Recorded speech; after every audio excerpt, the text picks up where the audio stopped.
Bonjour à tous et bienvenue dans cette vidéo très rapide, comment dire ça, cette presque réaction à chaud de l'épisode 6 de la saison 2 de The Mandalorian que j'ai vu à midi parce que l'épisode est assez court, il fait 30 minutes, mais il nous rappelle un vieux truc que tous les mecs savent, enfin certains mecs savent, c'est que la taille, ça fait pas tout, il faut aussi savoir l'utiliser, évidemment. Et ah là là là là là là là là, mais quel épisode, mais quel pied, mais quel pied, mais quel pied, cet épisode, oh là là là là. C'est l'épisode qu'on fantasmait, c'est l'épisode qu'il fallait qu'on voit.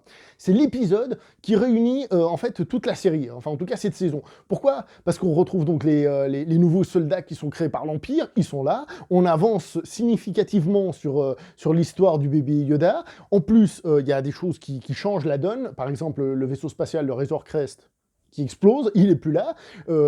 Le bébé Yoda qui s'est fait kidnapper, on est vraiment dans quelque chose de nouveau, une évolution. Et là, il y a vraiment tout qui se réunit dans une histoire qui coule, où il y a de l'action.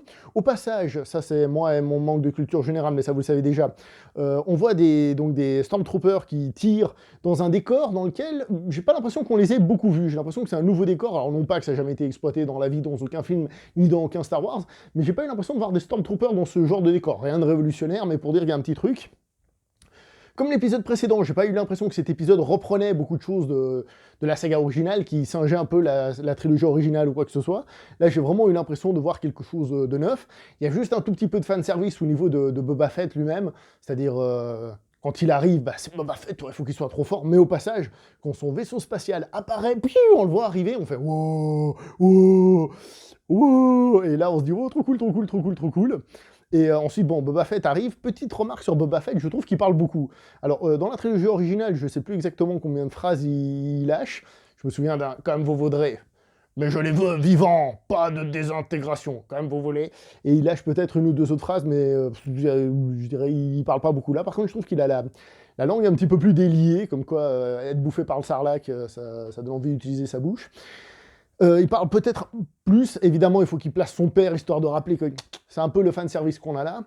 Et on a encore donc une deuxième petite couche de fanservice à ce niveau-là, c'est quand il arrive avec l'armure de combat, et qu'il commence à péter tout le monde. À ce moment-là, t'as un peu l'impression d'être dans un Super Sentai, ou vous savez, un Metal Hero à la XOR.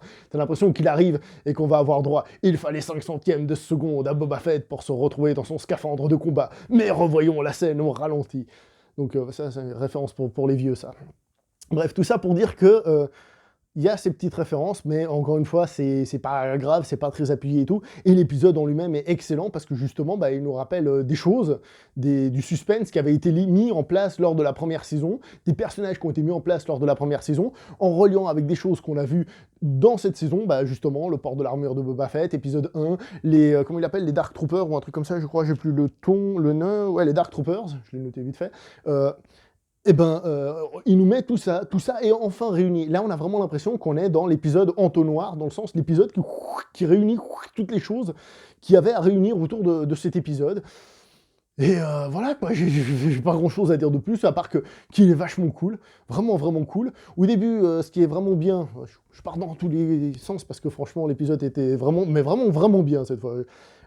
On voit au début justement que le Mandalorien il se marre avec le bébé Yoda, avec Grogu, comme on doit l'appeler dorénavant. En l'appelant Grogu d'ailleurs il se marre, donc il y a vraiment un rapprochement qui est assez fort et tout. Donc voilà quoi. Non, un épisode qui est vraiment très très bon, un très très bon épisode. Et là, on revient un peu à ce que j'expliquais sur la saison 1 et tout ça, sur le format. Qu'est-ce qui fait qu'un épisode sort du lot? Qu'est-ce qui fait qu'un épisode est marquant? C'est même pas sortir du lot, c'est marquant. Parce que si par exemple on fait une série où toutes les 2 minutes il se passe quelque chose de fort, alors la série peut être très bien, on va prendre notre pied, mais on sera peut-être un petit peu moins, comment dire, surpris. Tandis que là, la série, elle avait son petit rythme, et là, poum, on casse le rythme. Là, on vient casser vous savez ce que j'avais déjà dit, le côté un peu quête annexe et tout ça, là il n'y en a pas du tout d'ailleurs. On arrive dessus et c'est ce qui fait que l'épisode surprend et fait bam dans la gueule. Au passage, mon petit côté fan de western n'a pas pu s'empêcher d'y voir une petite référence aux 7 mercenaires. Donc vous savez, le moment où les deux vaisseaux sont en train de quitter la planète, et là il y a Boba Fett justement, comme j'ai dit, il faut le mettre en avant parce qu'il vient de la trilogie originale, blablabla, il faut que ce soit une bête de guerre. Il balance son missile, comme on avait d'ailleurs déjà vu dans le premier épisode de cette saison. Donc, comme j'ai dit, on retrouve certaines choses, donc la technologie, pouc, devant l'œil, l'espèce d'antenne pour viser tout ça, elle avait déjà été introduite. Bon, bref, quoi qu'il en soit, on voit faire son tir, il défonce un vaisseau qui se casse la gueule sur l'autre, magnifique, génial, tu vois ça, extraordinaire. Et là, justement, il y a le Mandalorien, il lui fait « joli tir », et là, il lui fait « c'est l'autre vaisseau que je visais ». Bah ça vient des 7 mercenaires. Dans les 7 mercenaires, si vous n'avez pas vu ce film, au bout d'un moment, il y a un gars à cheval qui s'échappe, et le mercenaire, il est là, il prend son flingue, il se prépare à tirer, il vise, il tire, le gars, il est super loin, et bam, il a tué le cavalier. Et là, le jeune, il le regarde, il fait « Waouh, c'est le plus beau tir que j'ai vu de ma vie !» Et le gars, on va dire le mercenaire, il le regarde et il lui fait « Non, c'est le pire, moi c'est le cheval que je visais !» Bah là, c'est pareil, il lui fait « Non, c'est l'autre vaisseau que je visais !» Bref, donc petite référence à un classique du western, donc c'est pas pour me déplaire du tout. Du tout, j'ai envie de faire, vous savez, la musique. Du tout. Bon, on va s'arrêter là. J'aurais plein d'autres trucs à dire, mais là, tout de suite, je le fais vraiment à l'arrache pour dire que c'est un épisode que j'ai adoré, mais ça, je l'ai déjà assez dit, donc je vais m'arrêter là pour cette toute petite vidéo. Merci à vous d'avoir regardé, on se voit prochainement, même ce soir, pour être précis. Ce soir, on fait le live sur cet épisode qu'on va décortiquer, je vais sans doute le revoir, et on va prendre un pied, je vous explique même pas. Oui, parce qu'il y a plein de choses qui me passent encore par la tête, comme le bébé Yoda qui joue avec les soldats et autres trucs. Bon, bref, à ce soir, portez-vous bien.